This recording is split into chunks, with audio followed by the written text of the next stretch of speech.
Muret e ftohta, me lagështi kronike dhe erë muaj të qelisë serbe, ku drita hynte vetëm si një reze e hollë dhe e thyer përmes një dritare të lartë me hekura, më në fund kishin mbetur pas. Për më shumë se 2 dekada, koha për ushtarin nga Kosova kishte qenë një koncept i ngrirë, i matur vetëm me rahet e rregullta të zemrës në netet e gjata të izolimit, me zhurmën e rënd të qelsave të gardianëve dhe me dhimbjen e plagëve që kullonin pa pushim. Çdo ditë e asaj balade të errët ishte një luftë për të mos harruar. Për të mos harruar gjuhën, për të mos harruar emrin e tij dhe mbi të gjitha për të mos harruar fytyrën e saj. Por ajo mëngjesore e majit ishte ndryshe. Portat e rënda të burgut u përplasën pas shpinës së tij me një zhurmë metalike që këtë herë nuk shënonte mbylljen, por fundin e një makthi. Kur këmbët e tij shkelën mbi asfaltin e ngrohtë jashtë rrethimit me gjemba, ndjesia e parë ishte pothuajse trallisëse. Ajri i pastër i lirisë i mbyti mushkëritë e mësuara me pluhur dhe amoniak, duke i shkaktuar një koll të lehtë, por të ëmbël. Ai mbante veshur një pallto të vjetër, të dhuruar nga një organizatë humanitare, që i rinte e gjerë në trupin e tretur nga vitet e gjata të keqëshyerjes dhe torturave. Në xhep kishte vetëm një letër të zverdhur, dokumentin e lirimit, dhe një shami të vjetër të qëndisur me fije të kuqe, i vetmi kujtim që serbët nuk kishin arritur t'ia gjenin dhe t'ia merrnin gjatë bastisjeve të panumërta. Rrugëtimi drejt Kosovës ishte një përzierje ankthi dhe nxitimi. Çdo kilometër që autobusi apo makinat e rastit përpinin drejt kufirit, ishte një hap më afër botës që ai kishte lënë pas në vitet e tmerrshme të luftës. Kur më në fund kaloi kufirin dhe shkeli mbi tokën e tij, gjunjët ju drodhën. U ula dhe preku me pëllëmbët e vrare të ashpra dhe unë ngrohtë. Kishte erë lirie, erë shkrumbimi të vjetër që tashmë ishte mbuluar nga bari i blertë dhe lulet e egra të pranverës. Kosova që po shihte nuk ishte më ajo e fshatrave të djegur dhe kolonave të pafundme të refugjatëve. Rrugët ishin të shtruara, shtëpitë ishin rindërtuar me tulla të kuqe e qatit të reja, dhe flamujt që valiviteshin në përshtylla tregonin se gjithçka për të cilën kishte luftuar, kishte marrë jetë. Megjithatë, mendja e tij nuk qëndronte te ndryshimet politike apo te ndërtesat e reja. Ai ecte në rrugën e fshatit të tij me një shpejtësi që trupi i tij i dërmuar mezi e përballonte. Çdo pemë e njohur në anë të rrugës, çdo kthesë e lumit ku dikur luante si fëmijë, i zgjonte kujtime të gjalla. Për ushtarin, koha kishte ndaluar eksaktësisht në ditën e arrestimit të tij dramatik, kur forcat paramilitare e kishin lidhur me tela në oborrin e shtëpisë përpara syve të tmerruar të familjes. Në kujtesën e tij, gruaja e tij kishte mbetur ajo nuse e re 20 vjeçare, me sy të trembur e të mbushur me lot, me veshjen tradicionale që mbante ende aromën e dasmës së tyre të freskët. Ata kishin ndarë vetëm pak muaj martesë përpara se lufta t'i ndante egërsisht. Gjatë netëve më të ftohta në qeli, ku shpresa fike dhe vdekja dukej si shpëtim, ai kishte mbyllur syt dhe kishte thirrur në mendje imazhin e saj. Buzëqeshjen e saj të turpshme, premtimin që i kishte dhënë në pragun e derës se do ta priste gjerë në amshim dhe aromën e flokëve të saj. Ai mbijetoi vetëm për atë imazh. Tani, duke ecur me hapa të shpejta të pasigurt, me zemrën që i rrite aq fort sa i dhimbte gjoksi, ai imagjinonte takimin. Kishte menduar çdo fjalë, çdo lëvizje.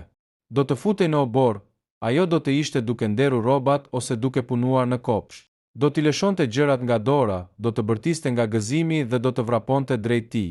Ai do ta ngrinte në krah, do t'i fshinte lotët dhe do t'i thoshte se gjithçka kishte mbaruar, se makthi kishte përfunduar dhe se ata kishin tërë jetën përpara për të rikuperuar vitet e humbura. Kjo shpresë e verbër, ky besim i patundur se dashuria e tyre kishte qëndruar e paprekur nga koha dhe haresa, ishte karburanti që e shtynte përpara në ato kilometra të fundit drejt shtëpisë, pa e ditur se koha jashtë qelisë kishte rrjedhur me një egërsi të ndryshme nga ajo e mureve të burgut. Sa më shumë që distanca zvogëlohej, aq më shumë bota përreth tij fillonte të merrte ngjyrat e një realiteti sa të njohur, aq edhe të huaj. Kur ka përceu përeun e fundit dhe doli në kreshtën e kodrës mbi fshat, ushtari ndaloi. Frymëmarrja e tij e shpejtuar nga sforcimi fizik dhe emocionet u bë rënd. Prej andej lart, lagja e tij shtrihej si një fushë shkronje e shkruar nga kujtimet. Sytë e tij, të mësuar për dekada me hirin dhe muret e zhveshura të qelisë, u ngulën menjëherë mbi pikën ku duhej të ishte shtëpia e tij. Ajo ishte aty. Nuk ishte më gërmadha e nxirr nga tymi i luftës që kishte parë për herë të fundit në dritën e zjarrit të tmerrshëm të vitit 1999. Shtëpia e tij ishte rindërtuar, madje duke më madhe me 2 kate, me një çati të re me tulla të kuqe që shkëlqenin në rrezet e diellit të pasdites. Por në vend që kjo pamje t'i falte paqe, një ndjesje e çuditshme dhe e ftohtë e përfshiu në stomak. Diçka në atë peizazh nuk përputhej me skenarin që ai kishte thurur me mijëra herë në imagjinatën e tij. Ai priste të shihte shenjat e një pritjeje të gjatë të plogësht, ndoshta një obor paksa të lënë pas dore nga prindrit e moshuar, ose heshtjen e një shtëpie që mbante zi për djalin dhe burrin e humbur. Në vend të kësaj, obori rrezatonte jetë. Rrethimi vjetër me derasa të kalbura ishte zëvendësuar me një mur të rregullt guri dhe rrethoi hekuri të punuar me kujdes. Në përkopsh shiheshin pemë të reja frutore, të mbjella me rregull, të cilat nuk ekzistonin kur ai ishte larguar. Te pragu i derës kishte saksi me lule të qelura me ngjyra të gjalla, një dëshmi e qartë një dore që kujdesej për shtëpinë çdo ditë, e një jetë që vazhdonte me ritëm të plotë. Ushtari nisi të zbriste kodrën me hapa më të ngadalt. Çdo metër që afrohej, siguria e tij e patundur fillonte të thërmohej, duke u lënë vendin pyetjeve të panumërta që i shtoheshin si peshë mbi supe. Kush kishte paguar për këtë rindërtim? A ishin ende gjallë prindërit e tij? Dhe ajo si kishte arritur t'ia dilte mbane vetme në një botë kaq të egër pas lufte? Kur arriti vetëm pak hapa larg portës kryesore, ai ndaloi sërish, i fshehur pjesërisht pas trungut të një mani të vjetër që kishte mbijetuar. Dora e tij, e ashpërsuar nga punët e rënda dhe prangat, u mbështet mbi drurin e vjetër për të gjetur ekuilibër. Zemra po i rrihte me një ritëm të çmendur, duke i bërë jehon në vesh. Ajri rreth shtëpisë kishte një erë të njohur të tokës së bukës dhe barit të korrur, por qetësia e fshatit tani duke i mbytse si qetësia para një stuhje. Në atë moment, nga brenda shtëpisë u dëgjua një zhurmë. Nuk ishin hapat e rënde të lodhur të prindërve të tij, as zëri i vetmuar i një gruaje në zi. Ishte zhurma e pjatave që lëviznin në kuzhinë, e përzier me një të qeshur të lehtë të shkujdesur, dhe një zë burri që fliste me një ton të ngrohtë të shtëpiak. Ajo e qeshur e përmbyti ushtarin me një valë të ftohtë ankthi. Ai zë burri nuk ishte i tij, nuk ishte i babait të tij dhe as i ndonjë vëllai. Ishte zëri i dikujt që zotëronte atë hapësirë, dikujt që lëvizte aty me sigurinë e Zotit të shtëpisë. Ushtari ndjeu se si liria e sapo fituar filloi t'i peshonte më rënd se vetë burgu. Me një frymëmarrje të thellë, duke u përpjekur të gëlltiste nyjen që ishte lidhur në fyt, ai bëri hapat e fundit drejt portës së hekurt. Zgjati dorën e dridhur drejt klinkës së derës, pa e ditur se duke hapur atë portë, do të hapte perden e tragjedisë më të madhe të jetës së tij. Klinka e portës së hekurt bëri një zhurmë të mbytur, një kërcitje të shkurtër që në veshët e ushtarit tingëlloi si shkrepja e një arme. Ai bëri 3 hapa mbi pllakat e shtruara të oborrit, duke zvarritur këpucët e vjetra që i peshonin si plumë. Çdo muskul i trupit të tij ishte i ngrirë në një tension mbytës. Ai thjesht qëndroi aty në mes të oborrit, në dritën e artë të perëndimit, pa fuqi për të trokitur, sikur të ishte një hije që priste leje për të hyrë në botën e të gjallëve. Por trokitja nuk ishte e nevojshme. Hapat e tij mbi zhavorin e kopshtit kishin rënë në veshin e dikujt brenda. Dera kryesore e shtëpisë u hap me një lëvizje të shpejtë dhe të natyrshme. Në pragun e saj u shfaq ajo. Komatësi në mendjen e ushtarit, i cili kishte mbetur i bllokuar në vitin 1999, u përplas dhunshëm me realitetin e vitit 2026. Ajo nuk ishte më vajza e imët 20 vjeçare me veshje nuseje që ai kishte lënë pas. Ishte një grua e pjekur në të 40-tat e saj.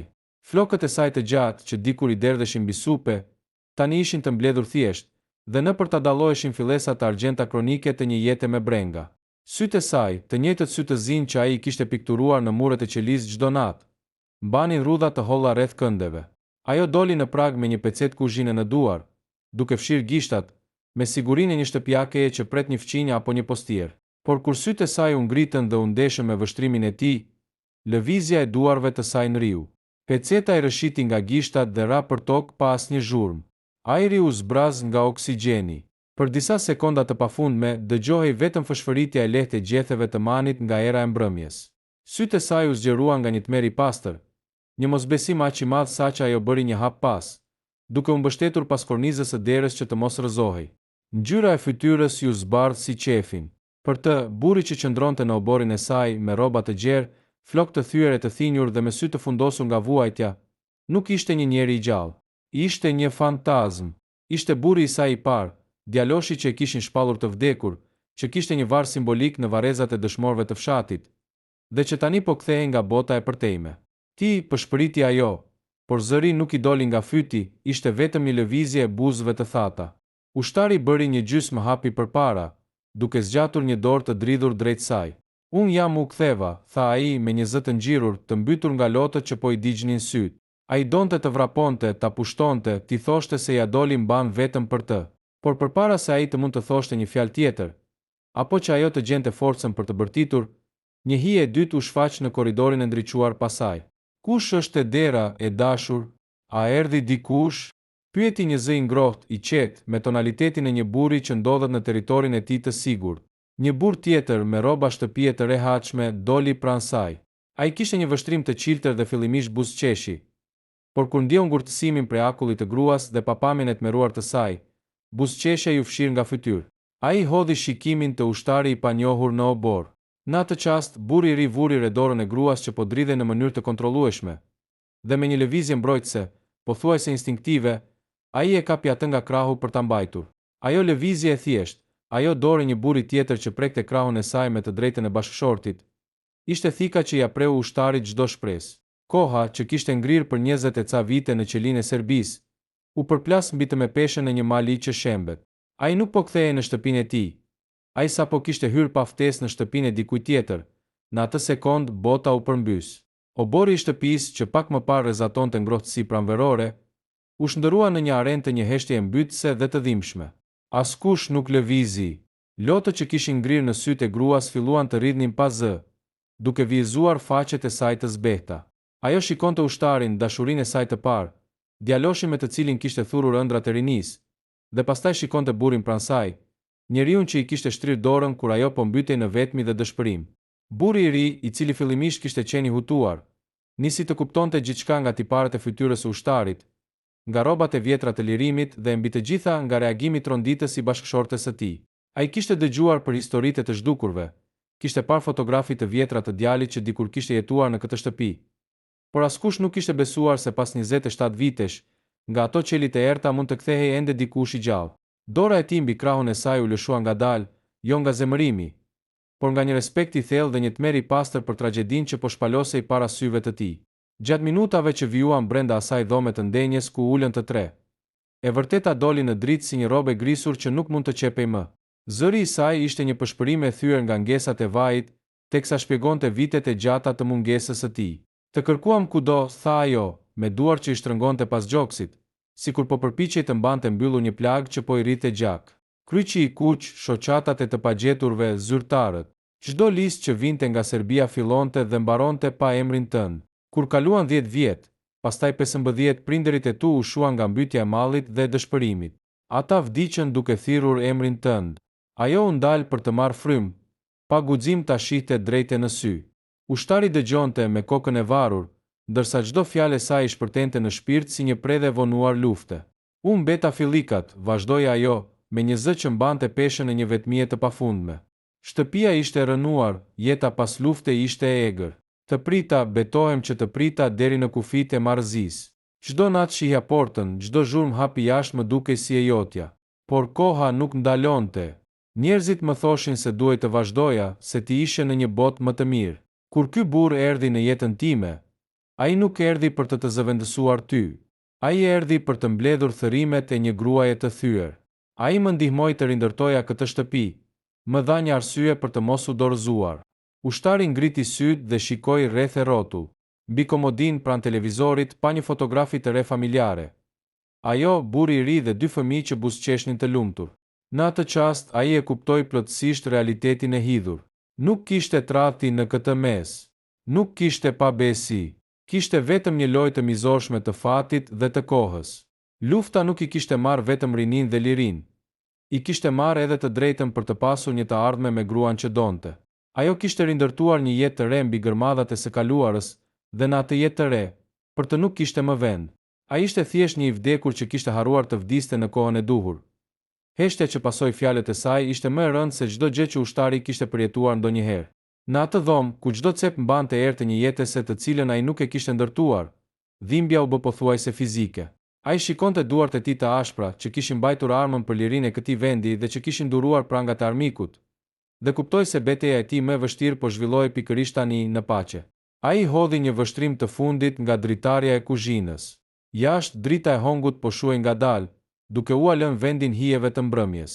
Mbi tavolinë ndodheshin librat e shkollës të fëmijëve të saj, një lodër e harruar mbi divan, dhe një ngrohtësi shtëpiake që ai nuk kishte të drejtë ta prishte. Kjo grua kishte qarë mjaftueshëm. Kishte vuajtur aq sa për 10 jetë. Tani që më në fund kishte gjetur një fill paqeje, a kishte ai të drejtë t'ia shkatëronte sërish botën me kthimin e tij? Burri tjetër qëndronte pak më anash me kokën e ulur në një heshtje respektive e të tensionuar. Ai nuk foli asnjë fjalë vetëm mbrojtje apo pronësie. thjesht priste vendimin e njeriut që kishte sakrifikuar gjithçka për këtë tokë. Ushtari mori një frymëmarrje të thellë, e cila i rëndoi në gjok si një gurmulli. Me një sforcim binjerzor, ai detyroi buzët e tij të dridhura të formonin një buzëqeshje të lehtë, të hidhur, por tmerrësisht fisnike. Ai u ngrit ngadalë nga karrigia. Gjunjët e vrarë nga vitet e burgut i dhembën, por ai qëndroi drejt, ashtu siç i hije një ushtari. Më falni, tha ai, me një zë që tashmë kishte gjetur një lloj qetësie të misticizuar. Më falni që ju trazova shtëpinë. Unë thjesht desha të dija nëse ishe mirë. Tani që e pash se je mirë dhe se kjo shtëpi ka Zot, unë mund të iki qetë.